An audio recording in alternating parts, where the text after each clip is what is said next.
प्रभु, यदि अग्निदेव अपना अग्नि तत्व वापस ले लेंगे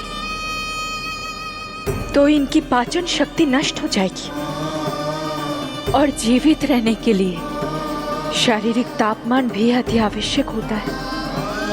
यदि वही विलुप्त हो गया तो धरा, तुम्हें मेरी सौगंध मत करो ये।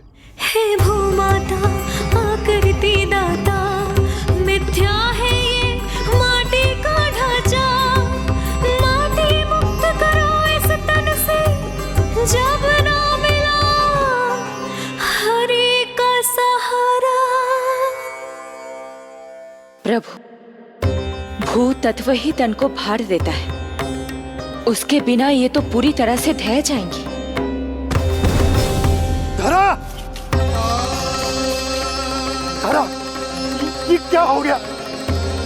बस करो अब। प्रभु, कुछ कीजिए। मैं संसार का संचालक हूं देवी। नियमों का पालन करने के लिए मैं भी बाध्य हूं। जो वचन मैं पहले ही माता देवकी को दे चुका हूं, यदि मैं चाहूं तो भी उसे तोड़ नहीं सकता।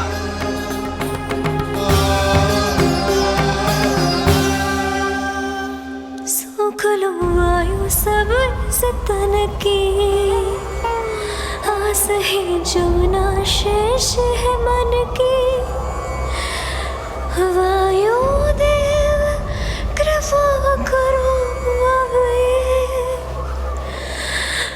रोक दो इन श्वासों की धारा।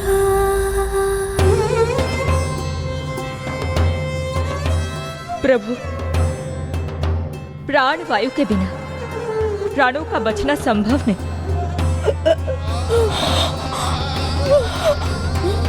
धरा,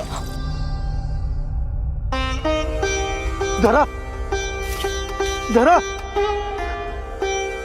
धरा, बस करो अब। क्या तुम अपनी सुध-बुध खो चुकी हो? तुम्हारे प्राणों में मेरे भी प्राण बसते हैं प्रिय। रुक जाओ। हे आकाश देव, तुमको मेरा अंतिम प्रणाम।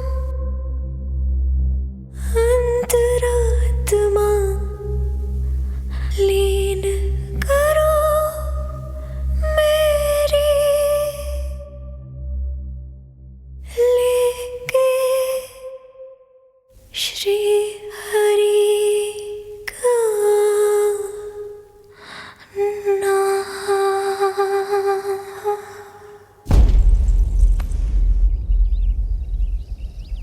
धरा, धरा, धरा, ये क्या कर लिया तुमने? धरा, कोई है?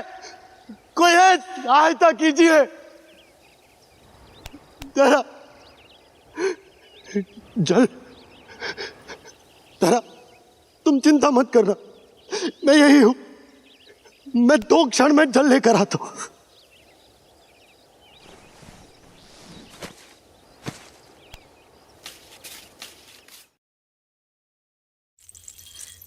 प्रभु, आप नियमों से तो अवश्य बंधे हैं, परंतु आप लीलाओं के स्वामी हैं। कोई तो उपाय निकालिए। आपने इन्हें मां कहकर पुकारा है।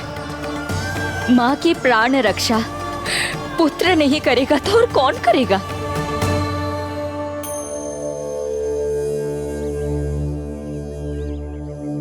प्रेम ना जिसकी सीमा कोई, ना कोई आयाम, माँ की ममता के आगे विवश हुए भगवान,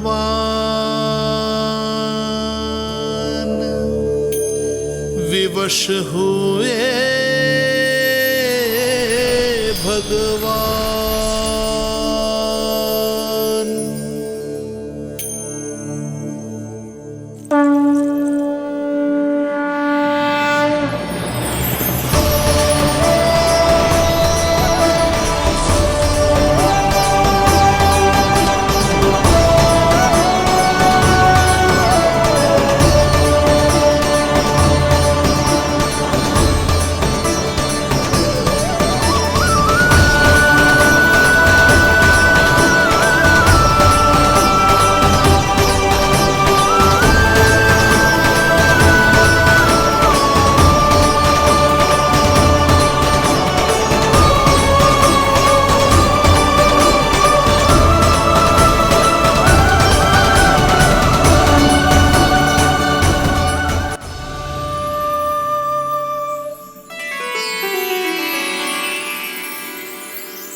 प्रभु नहीं, पुत्र कहो मां।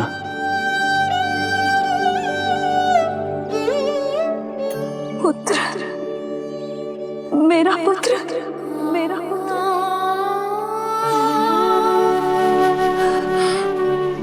आज जैसे आपने मुझे अपनी गोद में लिटा रखा है, क्या कुछ ऐसा नहीं हो सकता कि शीघ्र ही मुझे आपको अपनी गोद में खिलाने का अवसर मिल जाए? आज तो मैं केवल मूर्छित हुई हूं, किंतु शीघ्र ही यदि मुझे आप पुत्र रूप में ना मिले तो मेरे प्राण चले जाएंगे। ऐसा ना कहो मां।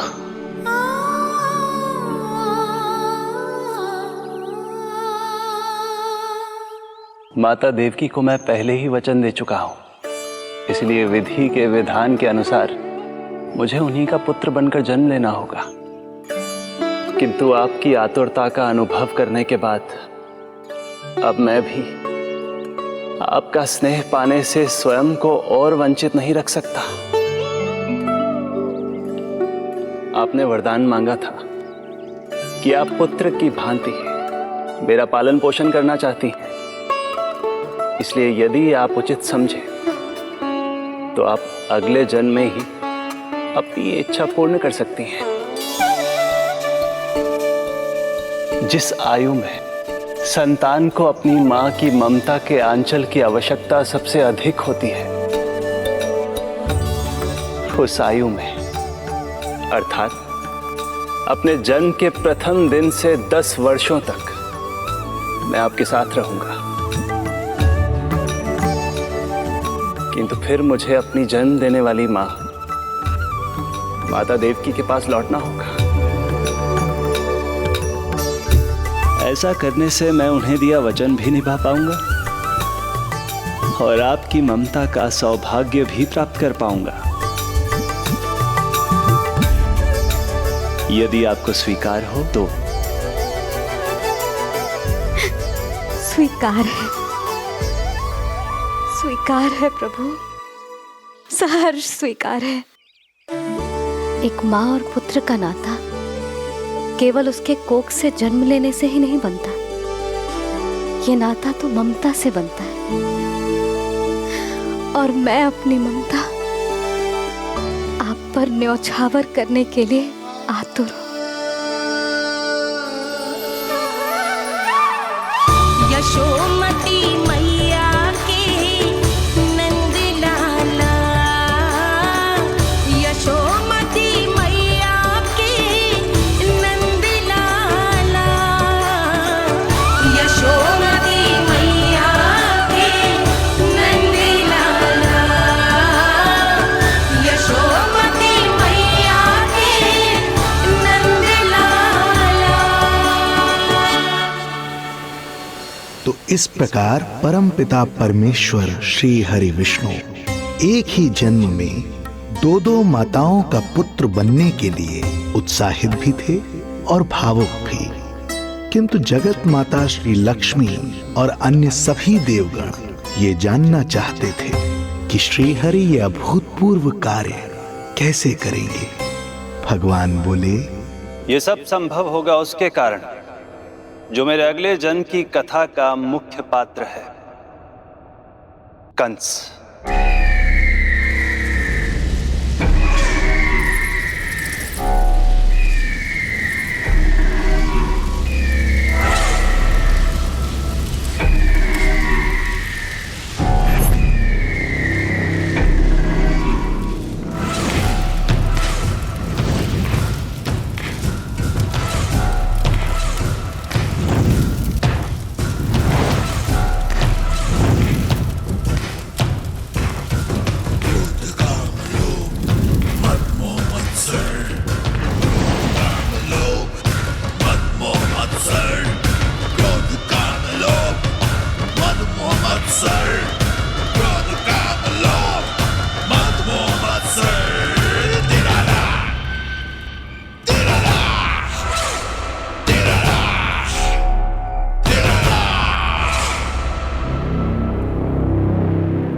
जब जीवन पर संकट हो तो अभिमान अर्थहीन होता है। जब प्राणों पर बनाए तो सम्मान स्वाभिमान सब निरर्थक होता है। इन व्यर्थ के मूल्यों को बीच में मत आने दो। और दया उसे तो बिल्कुल नहीं। मार डालो साधु संत ऋषि मुनि स्त्री वृद्ध, चाहे वो नवजात शिशु ही क्यों ना हो। किंतु हाँ, यदि शत्रु भारी पड़ने लगे, पराजय सामने दिखाई देने लगे, तो उसी क्षण शत्रु के पैर पकड़ लो और अपने प्राणों की भिक्षा मांग लो। अहंकार को आड़े मत आने दो। अग्निः शेषम ऋणः शेषम शत्रुः शेषम तथैव च पुनः पुनः प्रवर्धेत तस्मात् शेषम न कार्येत।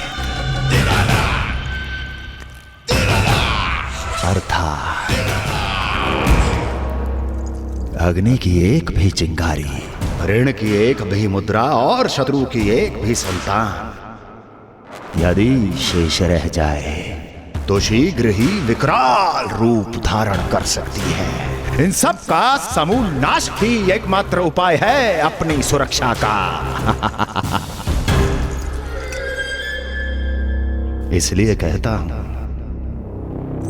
साम दाम दंड भेद कोई भी युक्ति क्यों ना लगानी पड़े, शत्रु के प्राणों का हरण ही परम उद्देश्य होना चाहिए। छोड़ो मत, फिर चाहे वो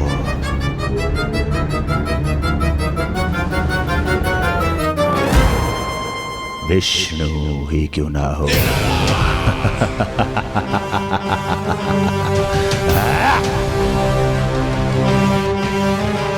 यही थी कंस की दिनचर्या। वो प्रतिदिन स्वयं को स्मरण कराता था कि स्वार्थ के लिए किसी भी सीमा को तोड़ने में कुछ अनुचित नहीं है। तभी तो राजगद्दी प्राप्त करने के लिए उसने अपने पिता महाराज उग्रसेन को भी नहीं छोड़ा था। पिताजी,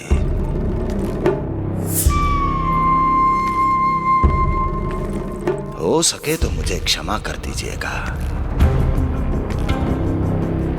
कल्पना भी नहीं की थी कि मैं आपके साथ ऐसा व्यवहार करूंगा। आपको प्रतीत हो रहा होगा कि मैं क्रूर हूं, स्वार्थ में अंधा हो गया हूं, किंतु मैं विवश हूं।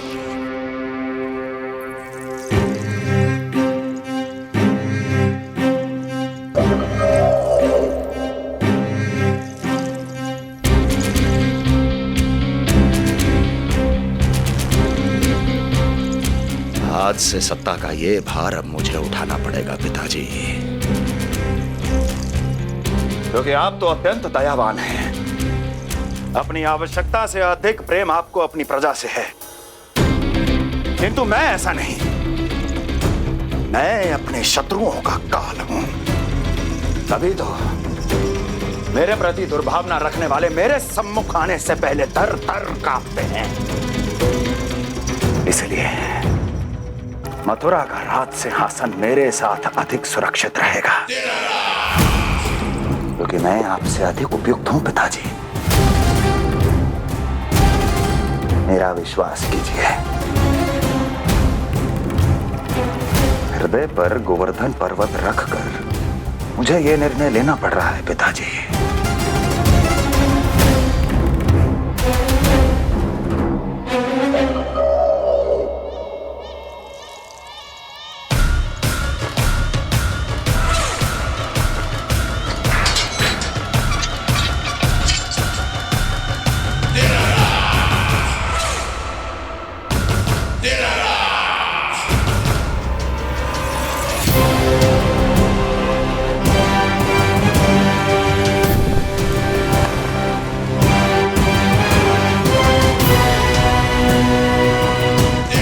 चाबी यमुना में फेंक देना। कोई कितना भी क्रूर, कठोर राक्षस ही क्यों ना हो, किसी न किसी के लिए उसके हृदय में भी प्रेम उपजता ही है। कंस भी इस नियम का अपवाद नहीं था। इस संसार में एक जीवात्मा ऐसी भी थी जिसे वो स्वयं से भी अधिक स्नेह करता था, और वो थी उसकी लाडली बहन देवकी।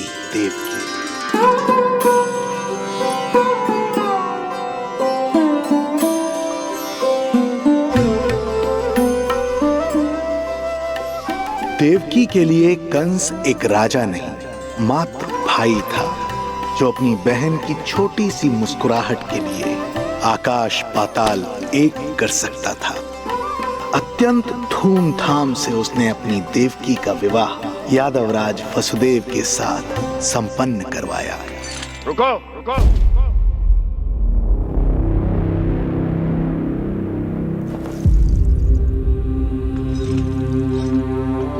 ये आप क्या कर रहे हैं? आप मथुरा नरेश हैं? नहीं कुंवर जी, आज मैं मात्र वो भाई हूं जो अपनी प्रिय बहन के साथ बस कुछ क्षण और व्यतीत करना चाहता है। कंस के हृदय में देवकी के लिए उमड़ता प्रेम का सागर तब अचानक सूख गया जब उसने ये आकाशवाणी सुनी। महापापी अत्याचारी कंस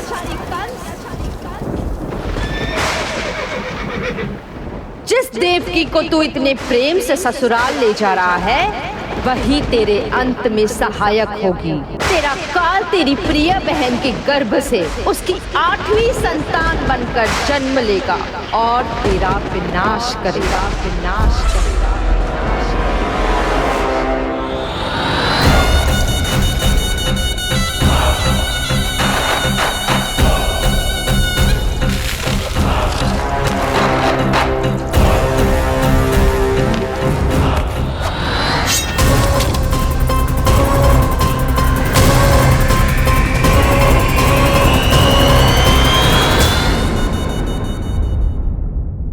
कौन है आप? मुझे आपसे भय लग रहा है। आप मेरे भैया नहीं हो सकते। सही कहा तूने। जो मेरे विनाश को जन्म दे, उस कुल घातिनी से मेरा कोई संबंध नहीं। महाराज, रक्त के संबंध क्रोध की अग्नि में मत झुलसाइए। जिस बहन को आपने बचपन से आज तक इतना प्रेम दिया, क्या वो आपके विरुद्ध किसी षड्यंत्र में सहायक हो सकती है? भला हमारी संतान आपका विनाश क्यों करेगी? अपनी नवविवाहित बहन पर कृपा कीजिए महाराज। अपने पुरुषार्थ से आपने कितने असुरों को युद्ध में पराजित किया है। आज वो सब दरबारी बनकर आपकी सेवा करते हैं। ये महापराक्रमी कंस, यदि वो मायावी असुर आपको हानि नहीं पहुंचा पाए, तो ये आपकी बहन आपका क्या बिगाड़ सकती है? दया कीजिए महाराज, दया कीजिए। आप बीच में मत पड़िए कुंवर जी। सुना नहीं क्या? इसकी 8वीं संतान मेरा वध करेगी। जब मां ही नहीं बचेगी, तो 8वीं संतान के जन्म का तो प्रश्न ही नहीं उठता। यदि ऐसा है तो आप मुझे मार दीजिए। जब मैं ही जीवित नहीं रहूंगा, तो देवकी की संतान होने की संभावना ही समाप्त हो जाएगी। अपने बहनोई की हत्या का पाप मैं नहीं कर सकता। और बहन की हत्या का पाप कर सकते हैं? जिसे जीवन भर प्रेम दिया है, उसके प्राण लेने का अधिकार है मुझे। प्रिय भैया, यदि आपको इस विषय में इतना संदेह है, तो आप हमारी 8वीं संतान के प्राण ले लीजिएगा। बल्कि 8वीं संतान ही नहीं, उसका जन्म होने तक हमारी सभी संतानों का वध आप स्वयं अपने हाथों से कर लीजिए। स्वामी! हे मथुराधिपति, मेरी पत्नी को प्राण दान दे दीजिए। मैं महाराज शूरसेन का पुत्र वसुदेव आपको वचन देता हूं, अपनी 8 संतानों को जन्म लेते ही स्वयं आपके सामने प्रस्तुत करूंगा। अपनी 8 संतानों को जन्म लेते ही स्वयं आपके सामने प्रस्तुत करूंगा।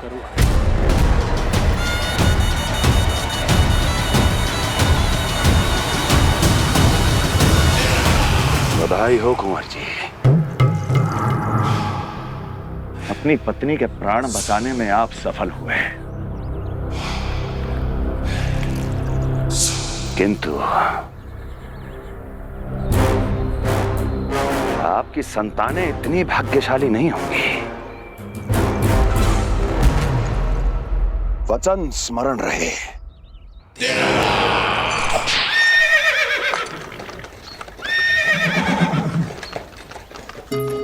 इस तरह रक्त की प्यासी कंस की तलवार की छाया में देवकी और वसुदेव का वैवाहिक जीवन प्रारंभ हुआ।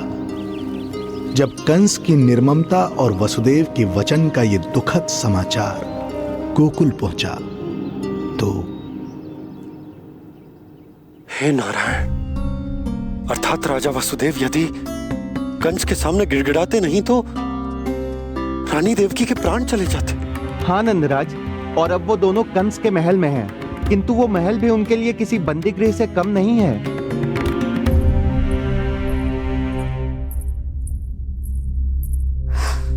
इतना भाई अपनी बहन के साथ ऐसा करने की सोच भी कैसे सकता है?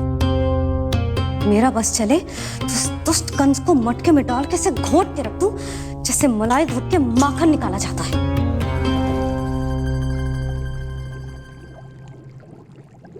ना, माखन ना, जे कंस तो कीड़ा है। इसे तो पटक पटक के ऐसे मारना चाहिए जैसे कीड़ा निकालने के लिए धान के गट्ठर को पटका जाता है।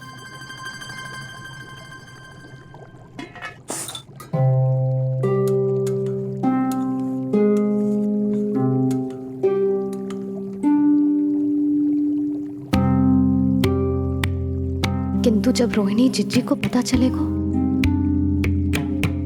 तो वो तो अपने आप को ही दोष देंगे, क्योंकि बालक ना होने के कारण उन्होंने ही वसुदेव जी को राजकुमारी देवकी के साथ दूसरा विवाह करने पर विवश किया था। हे ईश्वर, जिस सुख के लिए रोहिणी जिज्जी ने पत्नी जीवन का सबसे बड़ा त्याग किया था, जब उन्हें पता चलेगा कि वही सुख उस क्रूर कंस ने छीन के मटिया मेट कर दिया है, तो कितना कष्ट पहुंचेगा।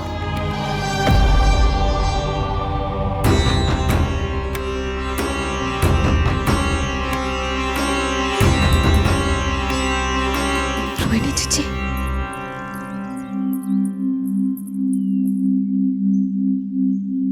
गोप नरेश, कृपया मुझे अपने भैया के पास ले चलिए। संकट के समय मुझे उनके साथ होना चाहिए। किंतु भाभी, पता चलो है वसुदेव भैया और देवकी भाभी कंस के महल में कड़े पहरे में रखे गए। पति पत्नी एक दूसरे का संबल होते हैं। कंस का पहरा कितना भी कष्टदायक क्यों ना हो, इस समय उन्हें और बहन देवकी को मेरी आवश्यकता है।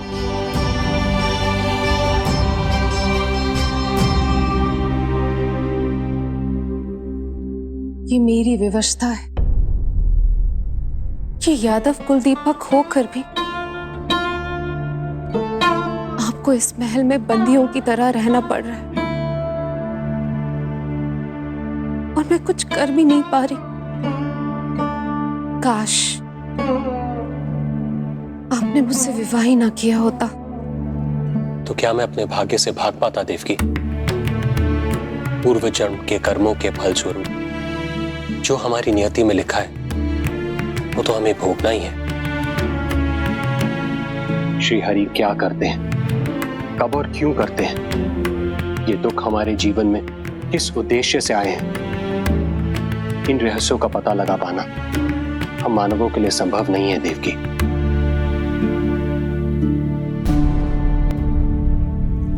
तो फिर चलिए यहां से भाग चलते हैं, कहीं ऐसे स्थान पर जहां भैया की छाया भी हम पर ना पड़ सके।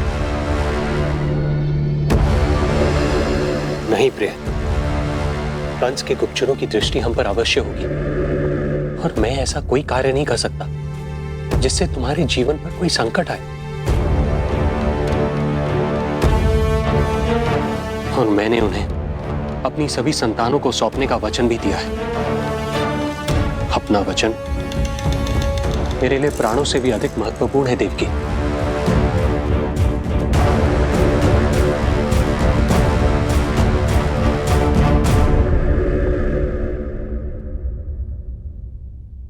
राजन, राजकुमारी, गोकुल से रानी रोहिणी और गोपराज नंद पधारे हैं।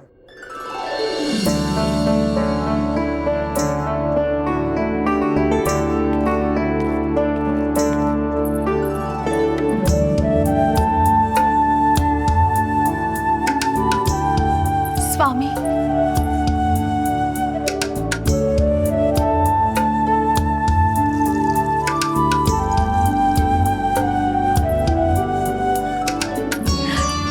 बहन, दीदी,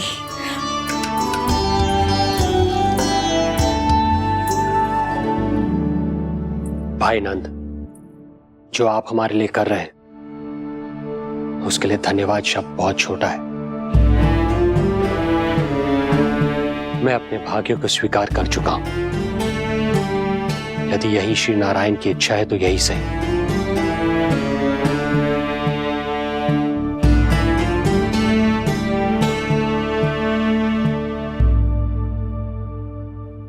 भाई नंद, इस समय मथुरा का वातावरण अनुकूल नहीं है, आपको जाना चाहिए। यशोदा भाभी भी चिंतित हो रही होंगी, उनसे कहिएगा हम यहां सुरक्षित हैं अभी तक।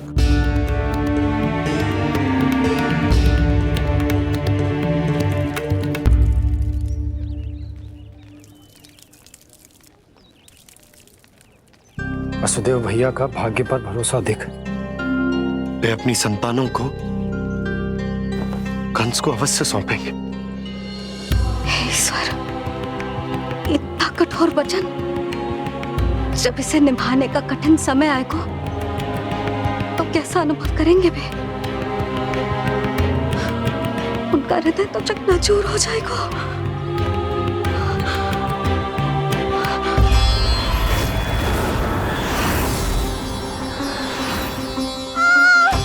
सब्र से सब ठीक हो जाएगा। देवकी, मैं महाराज शूरसेन का पुत्र वसुदेव आपको वचन देता हूं, अपनी 8 संतानों को जन्म देते ही स्वयं आपके सामने प्रस्तुत करूंगा।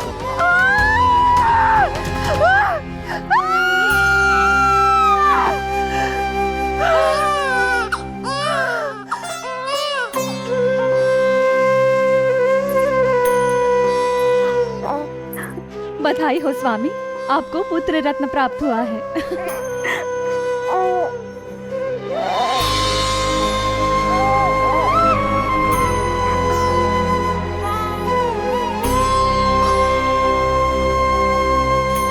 महाराज को पता चला तो क्या होगा?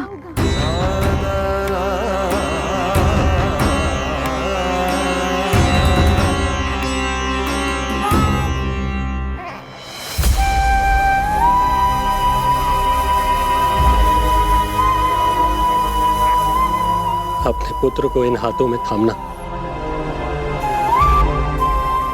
कितने वर्षों से इस पल की प्रतीक्षा कर रहा था मैं, और आज जब यह पल आया है, मेरी आंखों में दुख के आंसू हैं। एक पिता जब प्रथम बार अपनी संतान को गोद में उठाता है तो सबसे पहले यह सोचता है कि उसे क्या नाम दूं, उसका सुनहरा भविष्य कैसे सुनिश्चित करे। किंतु मैं वो भाग्यहीन पिता हूं जो अपने पुत्र का भविष्य मृत्यु के अंधकार में डुबोने जा रहा है।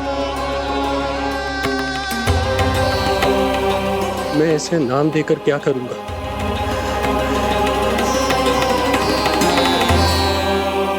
क्या आपके वचन का महत्व आपके पुत्र के प्राणों से अधिक है स्वामी?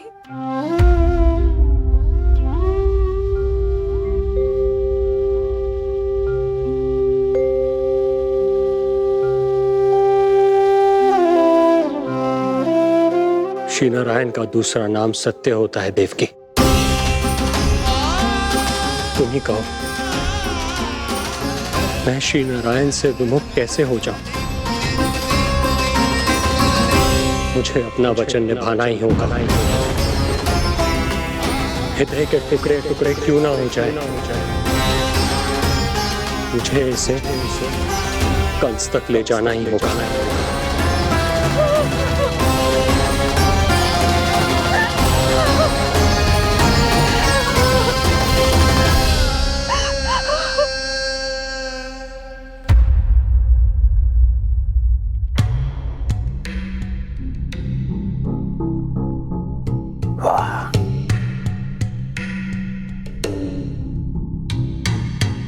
इतना स्वादिष्ट भोजन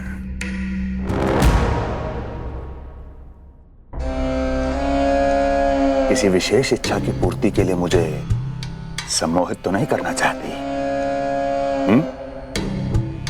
मुझे पति के रूप में प्राप्त कर तो चुकी हो, अब प्राप्त करने को क्या क्या बचा है प्राप्ति?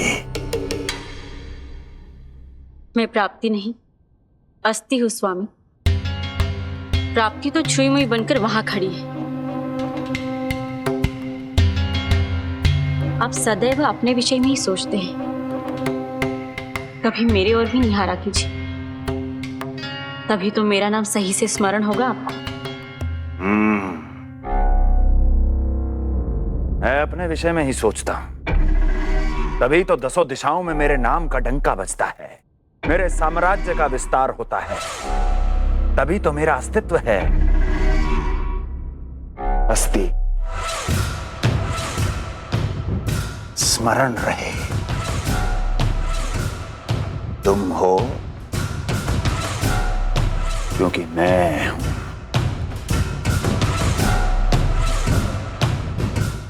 वन में यदि सिंह न हो तो उसके आश्रिति पर गीदड़ भी आक्रमण कर देते हैं। सिंह कभी अपने शत्रु को एक क्षण भी जीवित नहीं छोड़ता महाराज।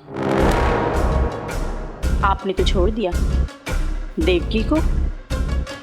सिंह नहीं, आप वो गाय हैं जो अपनी कसाई से अथाह प्रेम करती है।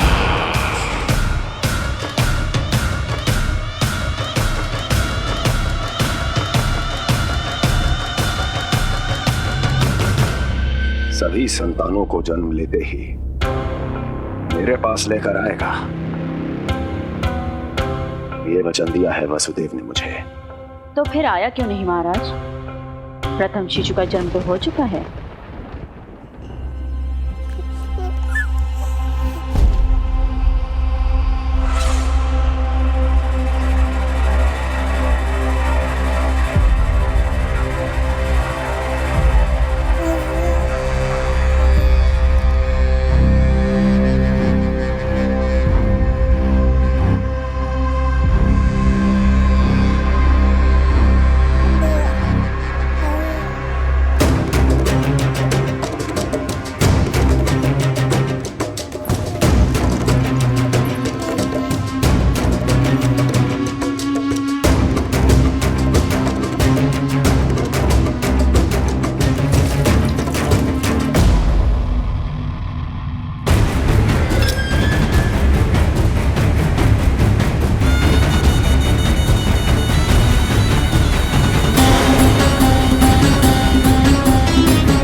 कुल के यादव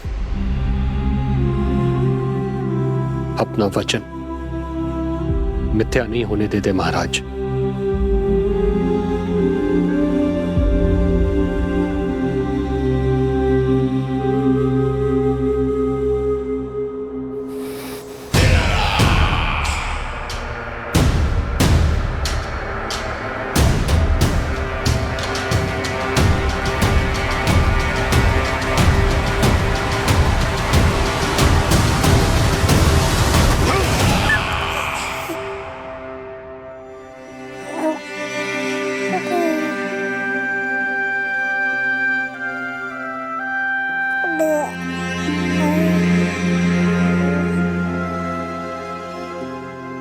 ये देवकी का पुत्र है, मेरी बहन जो मुझे प्रिय हुआ करती थी, उसका प्रथम पुत्र है ये, मेरा प्रथम भांजा।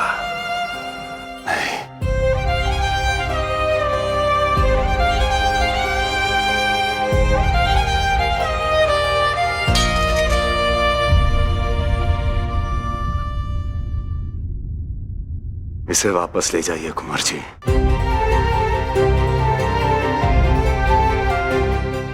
देवकी की प्रथम संतान से मुझे कोई संकट नहीं।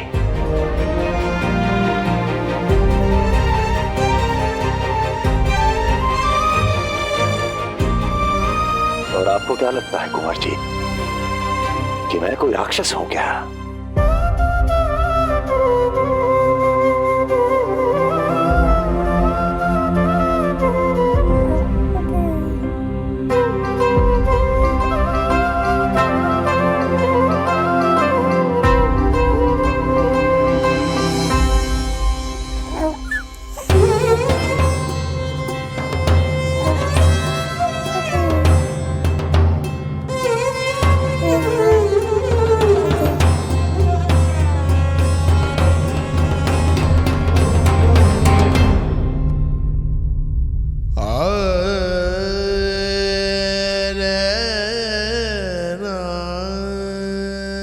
तो उसे अपनी गोद पे भी नहीं उठा पाई थी दीदी। उसका वो सुकुमार मुख मेरी स्मृति से जा ही नहीं रहा। वो मधुर रुदन अभी तक मेरे कानों में गूंज रहा है। मैं तुम्हारी पीड़ा का अनुमान लगा सकती हूँ देवकी। मैंने उसे जन्म नहीं दिया था, फिर भी मेरे कान अभी तक उसके रुदन की ध्वनि सुन रहे हैं। क्योंकि ये अपनी माओ को पुकार रहा है।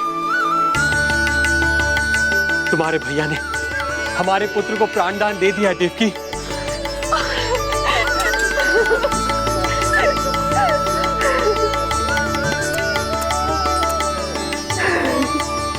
स्वामी, अब अपने पुत्र का नामकरण कीजिए।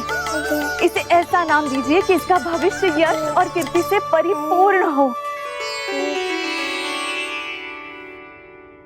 कीर्तिमान। कीर्तिमान होगा इसका नाम।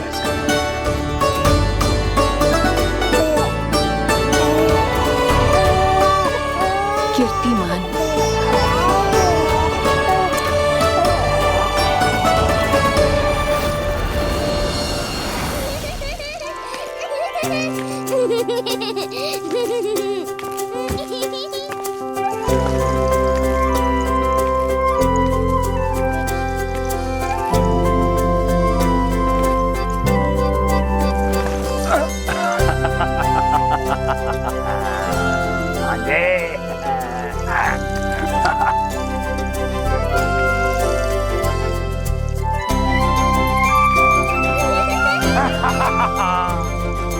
भांजे भांजे, मामा से बचना असंभव है। मामा जी, आपकी भुजाओं में कितना बल है, मुझे पीड़ा हो रही है। मेरा दूसरा हाथ पकड़ लीजिए। तुझे पीड़ा हो रही है? ये ले।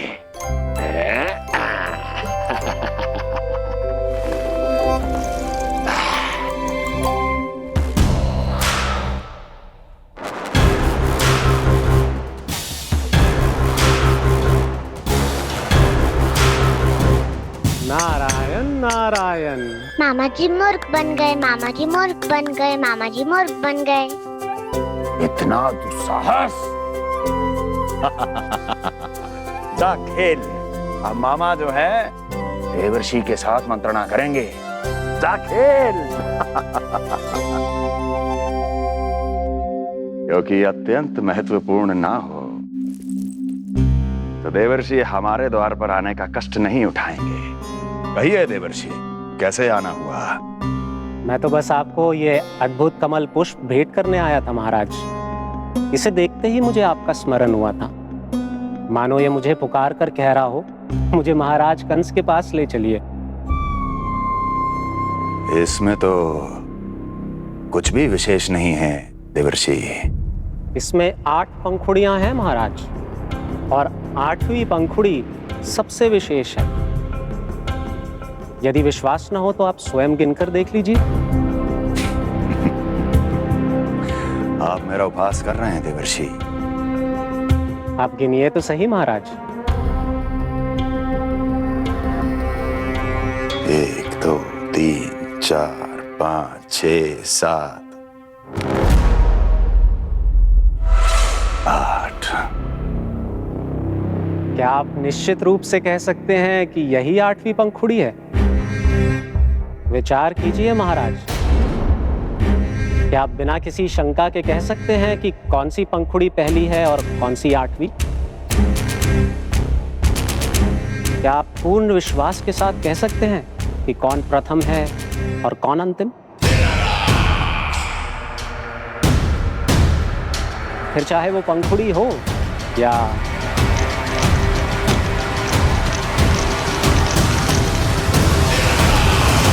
सावधान करने के लिए धन्यवाद देवर्षि। कंस के साथ धोखा करने वाले को अति भीषण दंड मिलेगा। भविष्य में ऐसी कल्पना मात्र से ही मेरे शत्रु भय से कांप उठेंगे। मथुरा नरेश, मैं तो मात्र पंखुड़ियों की बात कर रहा था। यदि आपने कुछ और समझ लिया है तो उसका उत्तरदायित्व मेरा नहीं है। नारायण नारायण।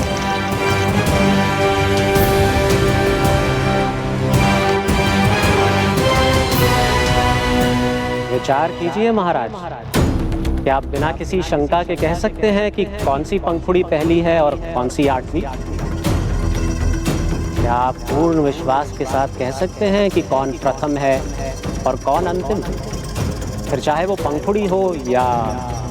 मामा जी मूर्ख बन गए, मामा जी मूर्ख बन गए, मामा जी मूर्ख बन गए, मामा जी मूर्ख बन गए।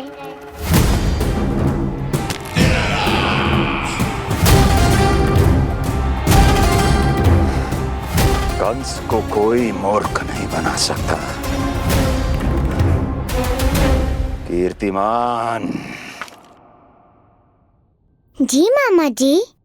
क्रोध काम लोभ मद मोह मत्सर, क्रोध काम लोभ मद मोह मत्सर, क्रोध काम लोभ।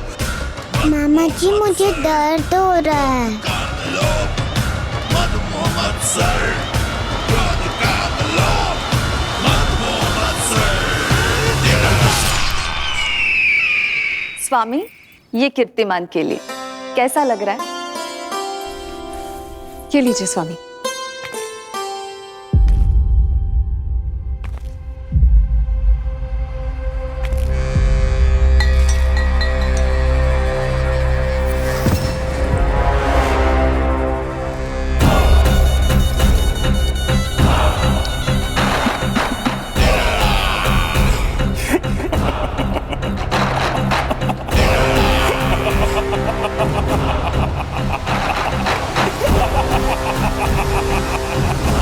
नेत्रों के सामने अपनी संतान की हत्या होते हुए देखना कितना पीड़ादायक रहा होगा ये दृश्य। किंतु प्रभु, यदि देवर्षि नारद कंस के हृदय में संदेह का बीज न बोते तो कंस ऐसा कभी नहीं करता। तो फिर उसे उकसाए क्यों देवर्षि ने? आप भूल गए देवराज, समस्त संसार में जो भी होता है मेरी इच्छा अनुसार ही होता है। यही प्रश्न नारद ने भी मुझसे पूछा था।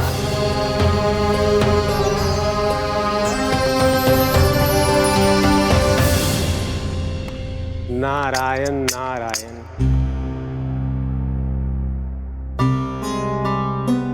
छोटे से बालक की इतनी निर्मम हत्या और माध्यम बना मैं।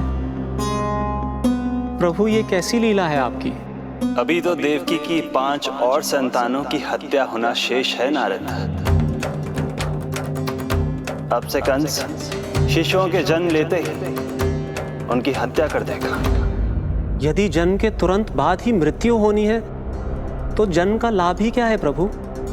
यही विधि का विधान है नारद। कीर्तिमान और शेष 5 बच्चे श्रापग्रस्त हैं। जन्म के कर्मों के अनुसार अल्पायु होना उनकी नियति है। उनकी मृत्यु के बाद ही शेषनाग के अंश के रूप में बलराम और मेरे अंश के रूप में श्री कृष्ण का अवतार संभव होगा। नारायण नारायण।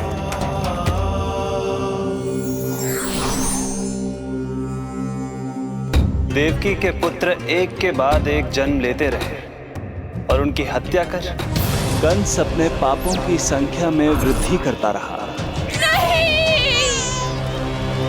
मत मारो! मेरा पुत्र! मेरा पुत्र!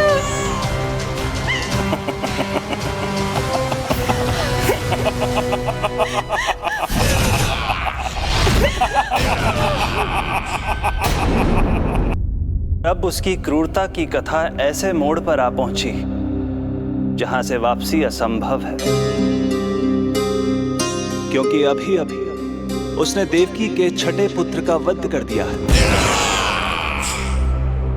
हे प्रभु, कितना दुर्दांत है ये कंस। किंतु एक ही जन्म में एक साथ 2 माताओं का पुत्र बनने में उसने आपकी सहायता कैसे की प्रभु? उसके भय ने उससे ये कार्य सहज ही करवा दिया देवराज। जन्म लेते ही माता देवकी के सभी पुत्रों की हत्या कर उसने मुझे विवश कर दिया है। अब जीवित रहने के लिए मेरे अवतार को माता देवकी की कोख से जन्म लेने के तुरंत बाद मैया यशोदा के पास गोकुल जाना ही होगा। और इस प्रकार कंस के कारण एक ही जन्म में दो माताओं का पुत्र बनने का आपका वचन सत्य सिद्ध होगा। आपकी लीला अपरंपार है प्रभु। आप सब अब निश्चिंत होकर जाइए। मेरे अवतार के जन्म होने की घड़ी अब निकट ही है। हम धन्य हुए प्रभु। हम धन्य हुए प्रभु।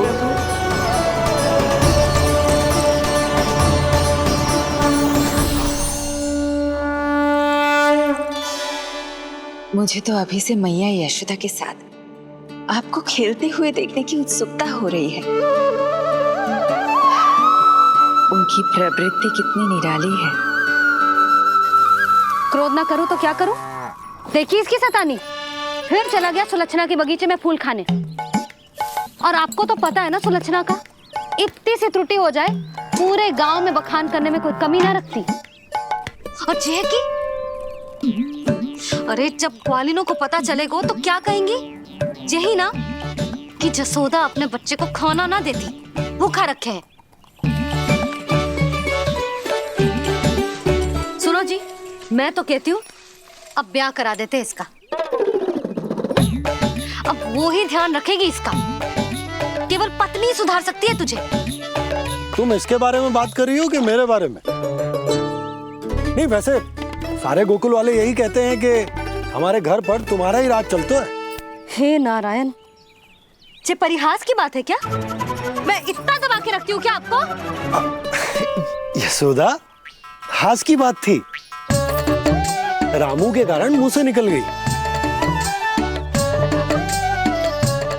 तुझसे तो मैं बात ही ना करूंगी। कर अपने मन की।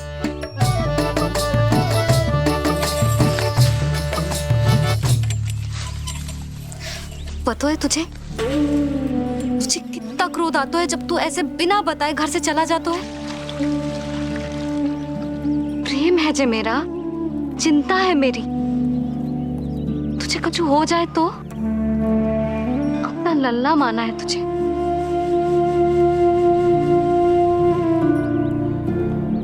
मेरे भाग्य में तो मां बनना लिखो ही ना है।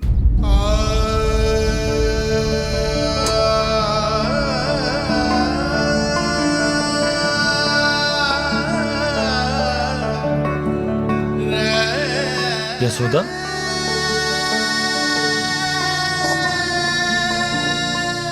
आपको पता है जब मैं छोटी थी इसके जैसी चंचल थी।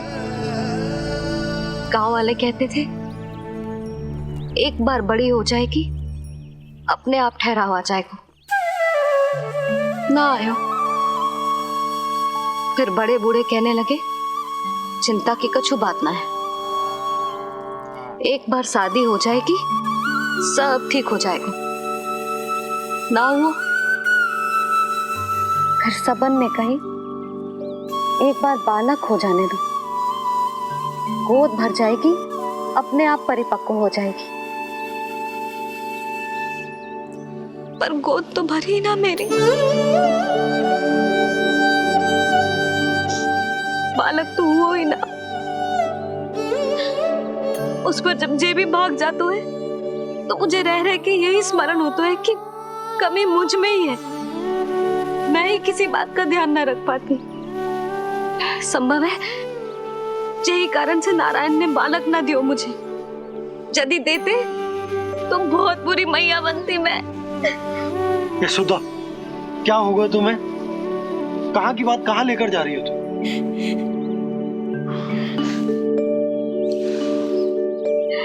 बालक अवश्य होगा हमें,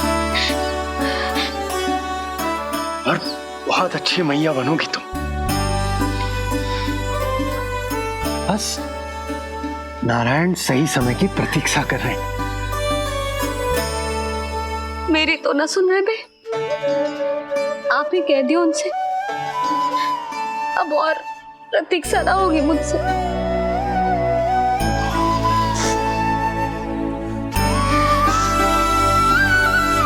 नहीं हो रही मैया।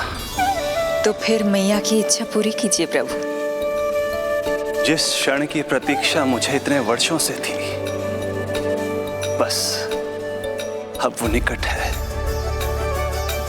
किंतु प्रभु, आपको तो माता देवकी का 8वां पुत्र बनकर जन्म लेना है, तो फिर 7वां पुत्र?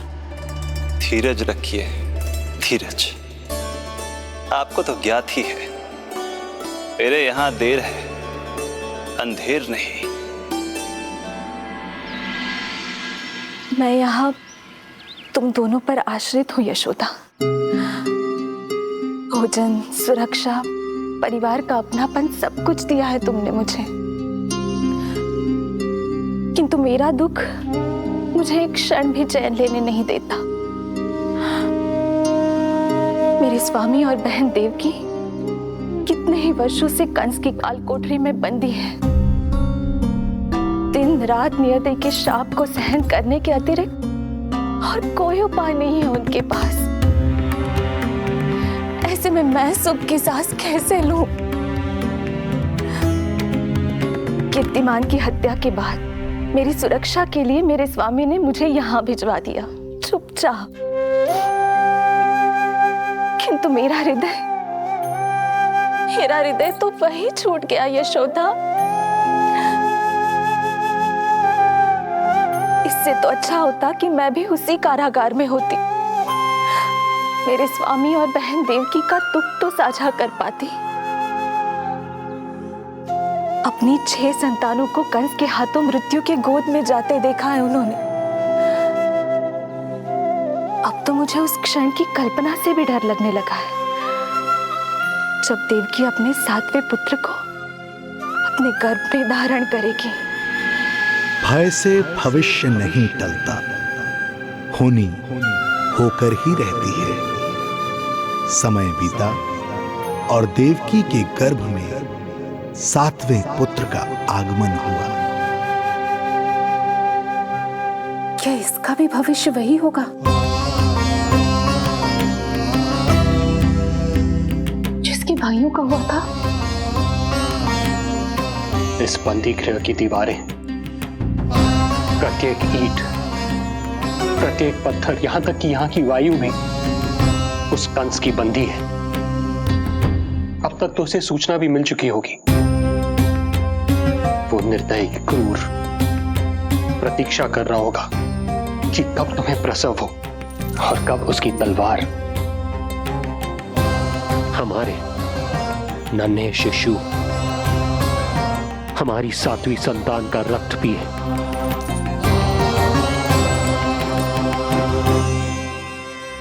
दुर्जन, तुम देवकी की कालकोठरी के बाहर स्वयं उपस्थित रहोगे, प्रत्येक पल 8वां प्रहर।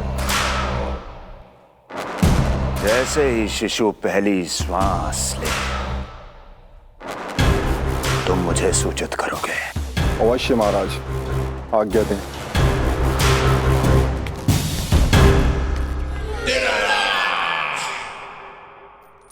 कुछ कीजिए स्वामी, कुछ कीजिए। मैं नहीं चाहती कि ये अपनी प्रथम श्वास इस बंदी गृह में ले। देवकी, विवशता से मेरा कलेजा भी फटा जा रहा है, किंतु इस काल कोठरी में बंद मैं कर ही क्या सकता हूं? किंतु इस सृष्टि के पालनहार, जगत के नियंता श्री हरि तो कर सकते हैं, तो फिर क्यों नहीं करते वो कुछ ऐसा कि कम से कम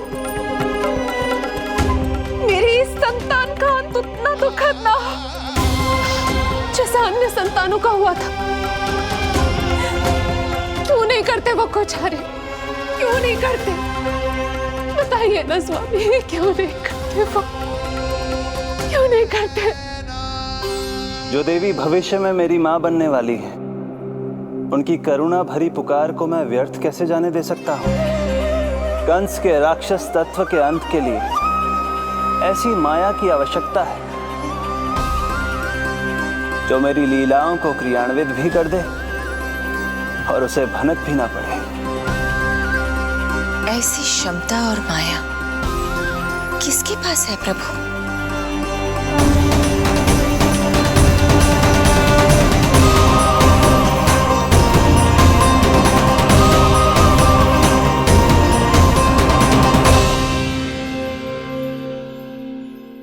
ओम नमो आकर्षणी ज्वाला मालिनी, ओम नमो भगवती क्लेशनाशिनी।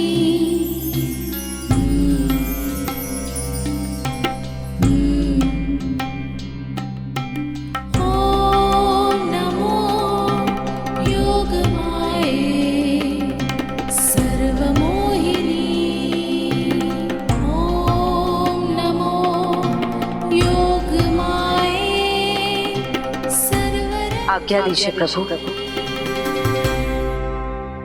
माता देवकी का गर्भपात करके उस संतान को रानी रोहिणी के गर्भ में स्थापित कीजिए देवी।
योग माया ने अपना कार्य पूर्ण किया।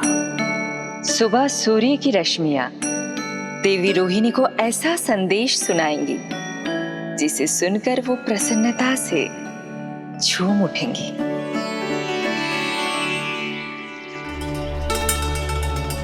यादव कुल के नए राजकुमार के आगमन पर बहुत बहुत शुभकामनाएं रानी।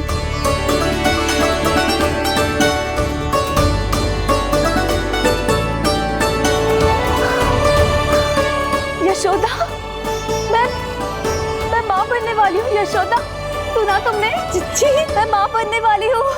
मैं माँ बनने वाली हूँ यशोदा। अरे संभाल के जीजी चिकार कर रही हो। बधाई हो चिच्ची, बधाई हो, बहुत बहुत बधाई हो।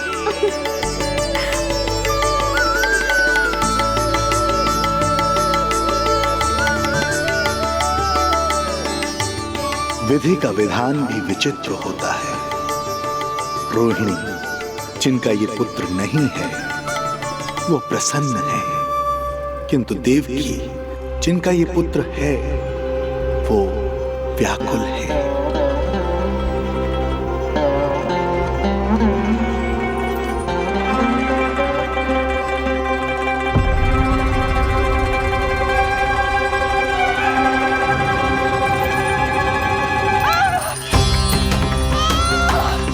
क्या हुआ देवकी? तुम ठीक तो? स्वामी, स्वामी मेरा पुत्र, स्वामी हमारा पुत्र चला गया स्वामी, हमारा पुत्र चला गया। धीरज धरो देवकी, संभव है यही श्री हरि की इच्छा हो।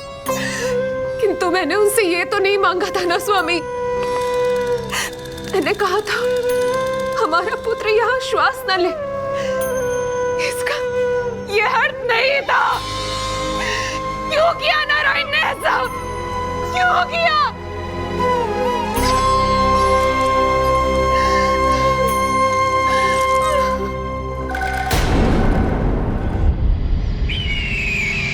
तो ये सत्य है महाराज, राजकुमारी देवकी का गर्भपात हो गया है। बच गया वो शिशु। किंतु यदि मेरे हाथों उसकी मृत्यु होती तो अधिक कष्ट होता उसे। सुख में समय पंख लगाकर उड़ता है।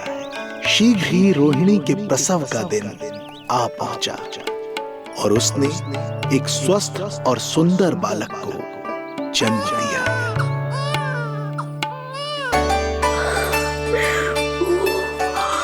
लो जिज्जी, संभालो अपने लल्ला को, जी भर के निहार लो इसे।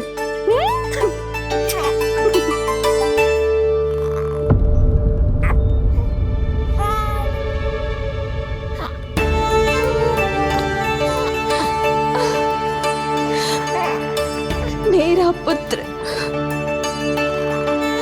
राजकुमार।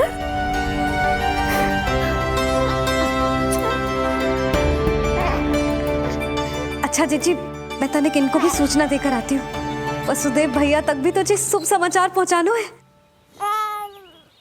राजकुमार कौन है? हाँ, गोकुल का राजकुमार है। हाँ, गोकुल का राजकुमार है मेरा बच्चा। बल तो इतना है कि पूछो ही मत आप। एक बार उंगली पकड़ लेना तो उसके बाद छुड़ाना अत्यंत कठिन हो जाता है। और दृष्टि ऐसी कि एक बार में मन मोह ले।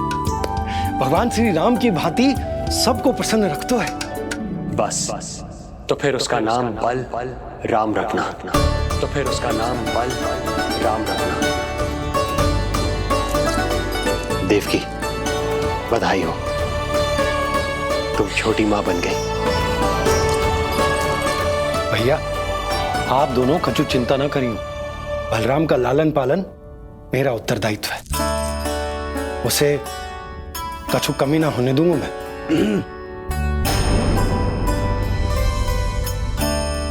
मुझे चलना चाहिए। कितने वर्षों बाद तुम्हारे कारण शुभ समाचार मिला है हमें। श्री नारायण हमेशा तुम पर कृपा बनाए रखे।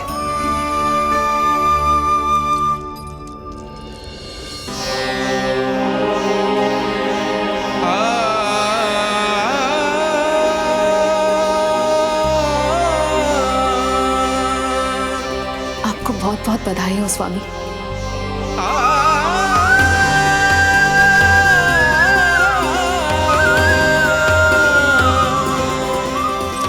देवकी, क्या हुआ?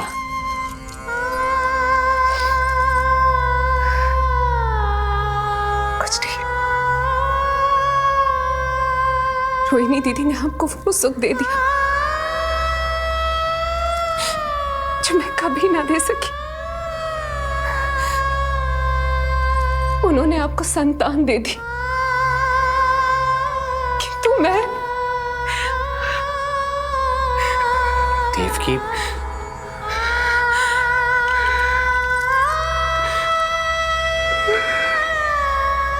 इस समय जो व्यथा माता देवकी की है, वही पीड़ा माता यशोदा की भी है।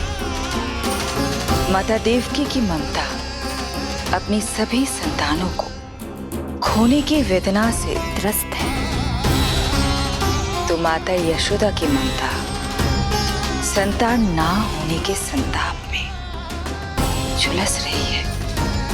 सत्य कहा देवी, मुझे आभास हो रहा है मैया यशोदा का हृदय मुझे अपनी गोद में खिलाने के लिए कितना व्याकुल है। सच्ची श्री हरि, सच्ची मैं प्रसन्न हूं मैं कि आपके आशीर्वाद से रोहिणी जीजी को इतना प्यारा लल्ला हुआ है। पर मुझसे क्या त्रुटि हुई नारायण? मुझे क्यों न दियो आपने लल्ला? मुझसे क्या त्रुटि हुई नारायण? मुझे क्यों न दियो आपने लल्ला?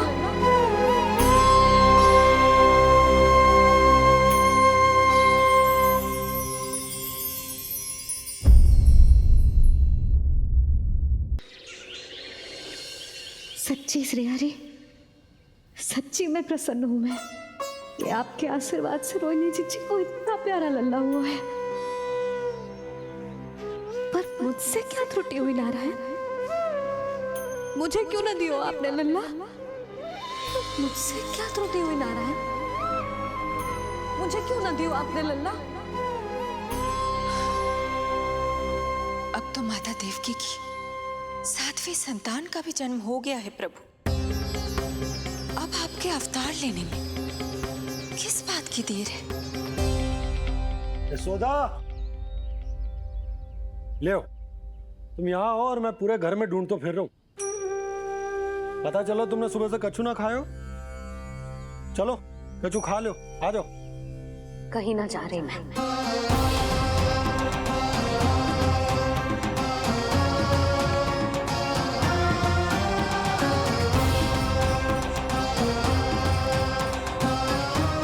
क्या हो गो?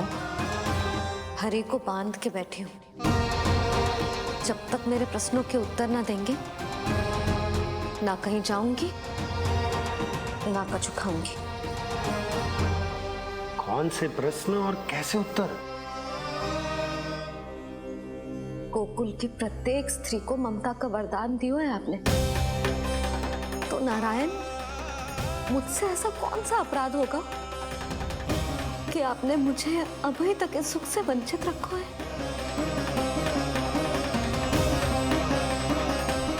आज बोलना पड़ेगा प्रभु, बताना पड़ेगा कि आपने मुझे लल्ला क्यों न दी। क्या आपको पता ना है, जैसे भगवान अपने भक्तों के बिना अधूरे होते, वैसे मैया भी संतान के बिना अधूरी होते।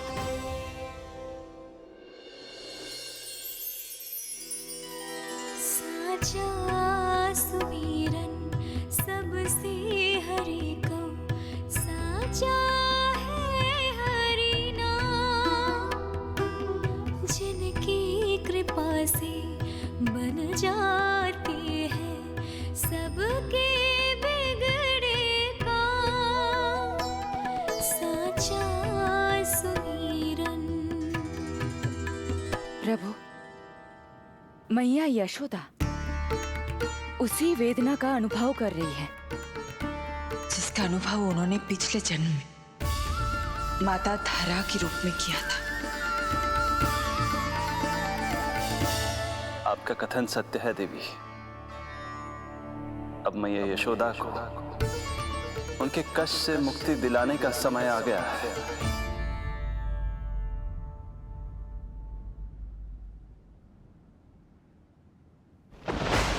उठो पूर्णा, शीघ्र ही यशोदा के यहाँ पुत्र का जन्म होगा।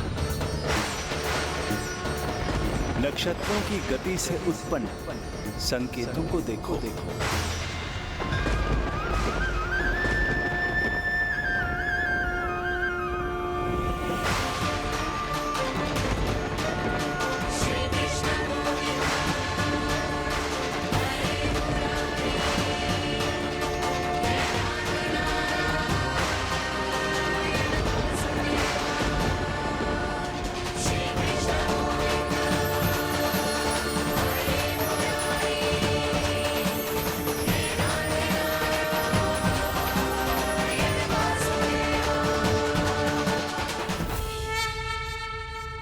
विशेष कार्य के लिए इनका चुनाव? ये देवी कौन है प्रभु? ये मेरे भविष्य में होने वाले गुरु महर्षि संदीपनी की माता हैं देवी। अपने ज्ञान के कारण गोकुल वासियों की श्रद्धेय हैं। यदि मेरे आगमन की सूचना मैया यशोदा को ये देंगी तो ही मैया विश्वास करेंगी।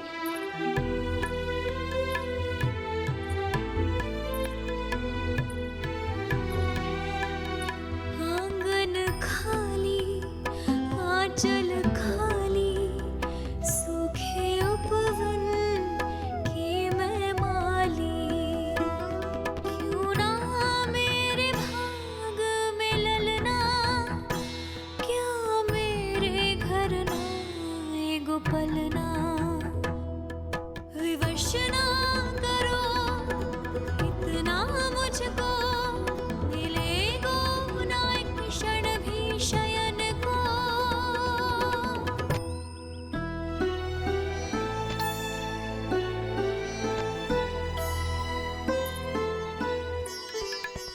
मैं जिसे सुलाऊं जो मुझे जगाए, प्रभु दे दो ना वरदान।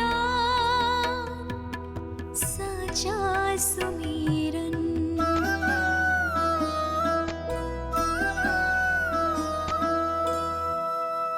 मुख पे ना मेरे जब तक ममता की मुस्कान खिलेगी, तुमको भी न तब तक भोग में तुम्हारी अति प्रिय खीर मिलेगी। कसम प्रभु तुम्हें दे रही जसोदा, माखन भोग लगेगो तीखा। इस दुखियारी की विनती का रखोगे जो नामान। साचा सुमीरन सबसे हरि को, साचा है हरि नाम। जिनकी कृपा से बन जाते हैं सबके बिगड़े काम। साचा सुमीरन।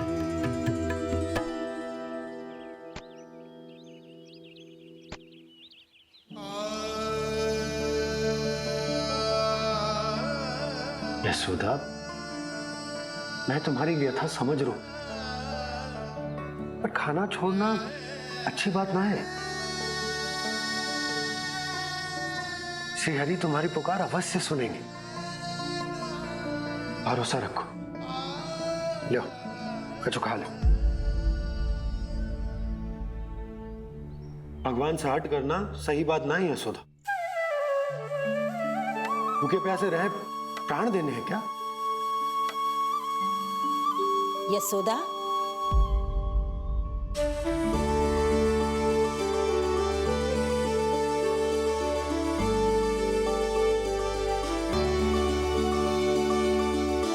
होने वाली मैया को अपने स्वास्थ्य का विशेष ध्यान रखना चाहिए।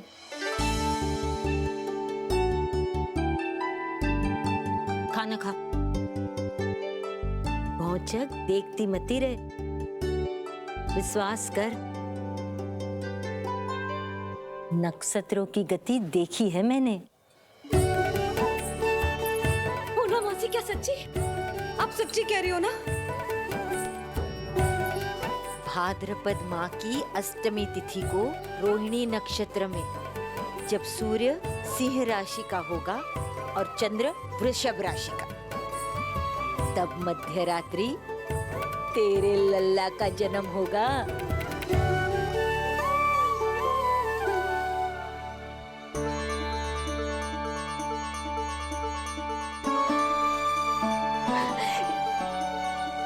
इतने वर्षों में कभी किसी ऋषि मुनि, किसी ज्ञानी ने हमें ऐसी आशा ना दी।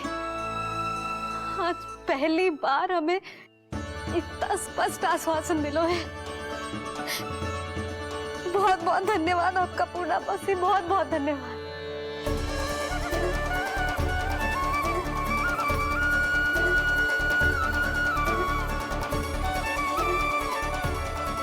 ना, मौसी को धन्यवाद ना देते लाली, मौसी से आशीर्वाद लेते हैं। ला लड्डू ला।